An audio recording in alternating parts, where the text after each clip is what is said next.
అస్సలాముఅలైకుం వరహమతుల్లాహి వబరకాతుహు. Hi viewers, ఇక్కడ కర్ణాటక స్టైల్‌లో ఫేని ఎలా సర్వ్ చేస్తారో నేను చూపిస్తా అన్నాను కదండీ.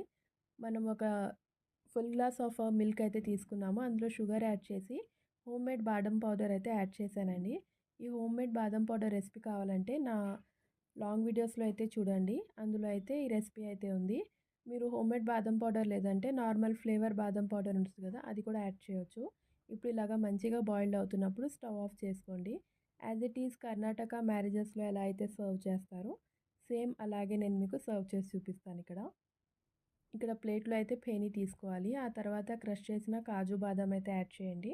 ఆ తర్వాత వేడిగా ఉన్న బాదం మిల్క్ ఏదైతే మనం ప్రిపేర్ చేసి పెట్టుకున్నామో సైడ్‌లో, అదైతే దీని మీద యాడ్ చేయండి. ఈ బాదం ఫ్లేవర్ అంతా ఈ ఫేని అనేది తీసుకొని ఫ్లేవర్‌ఫుల్‌గా ఫేని చాలా టేస్టీగా ఉంటది. మీరు ఎప్పుడు నార్మల్‌గా ట్రై చేసేదానికన్నా ఈసారి ఇలా బాదం మిల్క్‌తో అయితే ట్రై చేయండి ఫేని. చాలా టేస్టీగా ఉంటది. ఇప్పుడైతే ఇది రంజాన్‌లోనే కాకుండా నార్మల్ డేస్‌లో కూడా Sunday market side, road side అయితే ఇవి సేల్‌కి అయితే వచ్చి ఉన్నారు. సేల్ అయితే చేస్తున్నారు. వాళ్ళ దగ్గర తీసుకొని మీరు ఈ బాదం ఫ్లేవర్‌తో అయితే ఫెని ట్రై చేయండి. అల్లా హాఫిజ్.